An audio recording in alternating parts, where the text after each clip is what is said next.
History is full of exciting, intriguing, and often underappreciated time periods that have gone unused in popular culture and at our gaming tables. But we here at Desks and Dorks love the nitty-gritty. We love the intriguing, the interesting, and even the grody, especially when it comes to history. And so today, we are going to be talking about those applications in our TTRPGs. Hello, my name is Kyle. Welcome to Desks and Dorks. A couple things. The YouTube pleasantries go a long way to helping us. If you feel like we're worth a like, a share, a comment, a subscribe.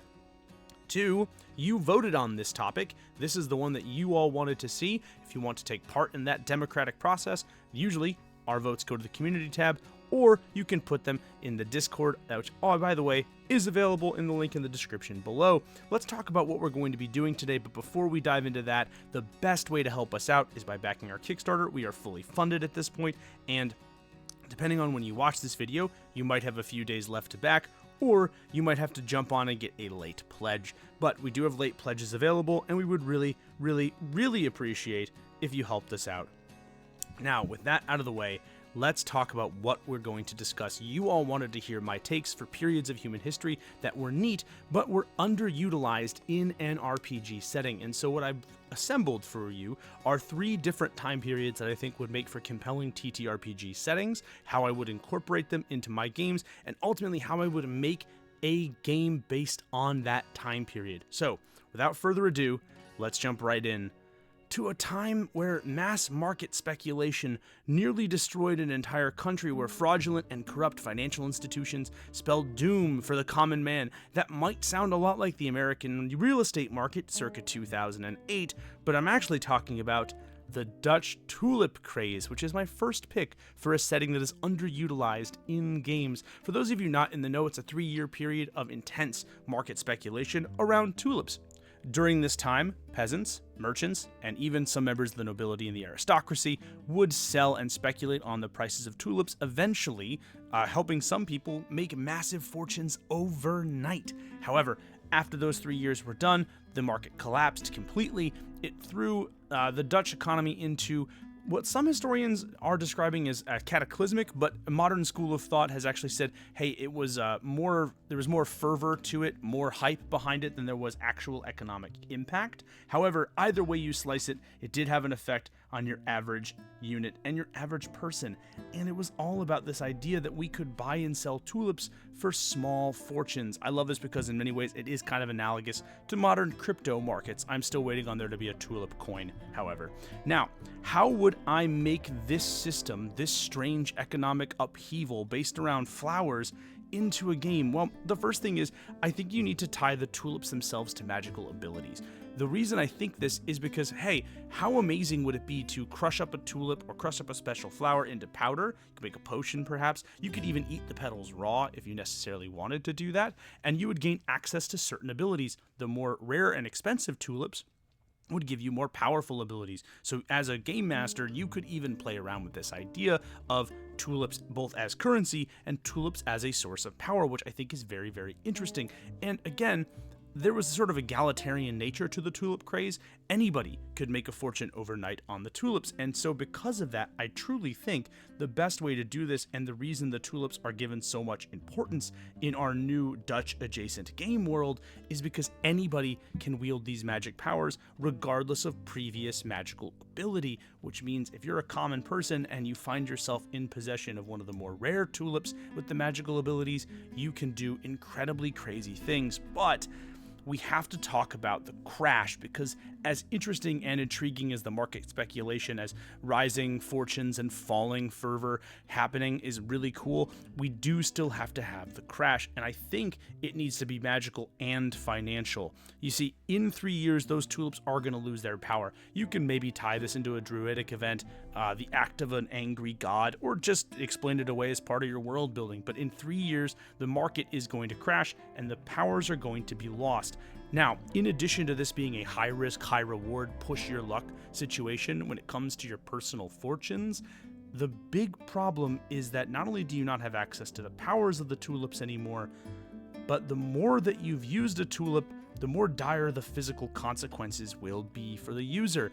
This could include losing part of their senses, their sight, their sense of touch, their sense of hearing, to outright being unalived when the tulip powers go away and they're left in magical flower withdrawal. I think this is a really fun system, and I want to sort of play around with the laissez-faire nature of this, the rogue cowboy capitalism of just bidding on these flowers, but I think tying it to the life forces and powers of your players is a really good way to do it. This is how I would turn the Tulip craze into a role-playing game.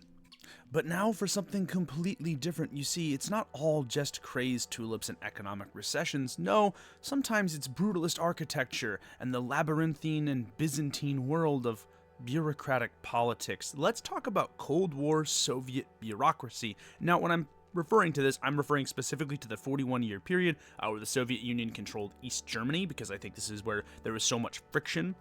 Both because A, you had the influence of and the efforts of the Allies to oust Soviet control, you have a little bit of espionage, but also that's kind of where the laws got the weirdest and the most convoluted, because there was, in some cases they were designed to protect, but in a lot of cases they were designed to entrap citizens in cycles of poverty and obedience. Many of the bureaucratic members from this part of the world, part of the country, from East Germany, were essentially just people who had no choice but to work for the occupying government in order to survive. And within this backdrop, I think there is a fascinating seed for a game. This game, I imagine, would be somewhere between the mundane horror of something like Papers, Please and the more esoteric liminal horror of something like Control. So I'm going to tell you exactly how I would make it, and I think it really delves into bureaucracy as power. Instead of getting magical spells, innate abilities, or elemental magic, your players draft policy, and the policy they draft is actually able to affect the world itself. It's able to alter reality, to change how the world works, and have an impact on the daily citizens. However, for every rule they draft, they must take something from the community that they are a part of. Remember, this time was characterized by a lot of those people in the lower levels of the bureaucracy being members of the conquered or the occupied territory, which means that as the players continue to grow, as they continue to make powers, they start to drain their own community, and eventually players will have to be ostracized by friends, family, neighbors, loved ones. And it's going to force them to decide what is important. Do I want to make these powers the way that I want to? Do I want to draft laws, which are actual in-game rules that hopefully will benefit them and hurt their enemies? But how much are they willing to sacrifice? And what are they willing to give up to get what they want? Because the more they draft those laws, the more burden it places on their community, on their friends, their family, and the people they love. And truthfully, this is really part of the real struggle for those Cold War era citizens as they were trying to navigate Soviet power structures. But beyond this, there is one more time period that I think is actually ripe for adventure and for a role-playing game based around it, and it's one that is as vibrant as the music and the culture that surrounds it, a time where big bands, big fashion, and big dreams characterized it. I'm talking about the golden era of American jazz music. For those not in the know, this was the roughly 10-year time period between the 1920s and 1930s where jazz gained massive opportunity and massive popularity in the cultural zeitgeist here in the United States. Now, it does have its roots in soul music and in African folk music, both of which are very important, but I specifically want to focus on the 1920s to 1930s time because that's where you get a lot of these crazy murals and the crazy big band, a lot of swing. It's categorized, of course, by new bands, but new techniques, new genres, and, of course, massive geographic hubs shouting out especially to Harlem and the Jazz Renaissance in Harlem as a big deal. Again, it led to the whole big rise of nightclubs, but also to the music industry in general, and I think it would be really interesting for us to set a game there. So how would I make a jazz game? Well, I think the thing I would like to focus on is making it as rules simple as possible, kind of like lasers and feelings. I have this as an idea of having two separate stats and only two stats, artistry and funds. Artistry is a reflection of your artistic virtues, of how much of a virtuoso you are, of your desire to work and implement, to create and to make something that is holistic and also really incredible and really awesome. Funds, on the other hand, are not just the amount of cash you have on hand, but how entrenched you are in the establishment, how much you care about making money more than making music. Now, again, these two stats are diametrically opposed, and in this system, your stats are going to change dynamically based on every decision you make. Decisions that benefit one stat will negatively impact the other. This means that over the course of a game, you could have a character that has dramatically different views, ideas, and stats to reflect those views, ideas, and themes than you did at the start.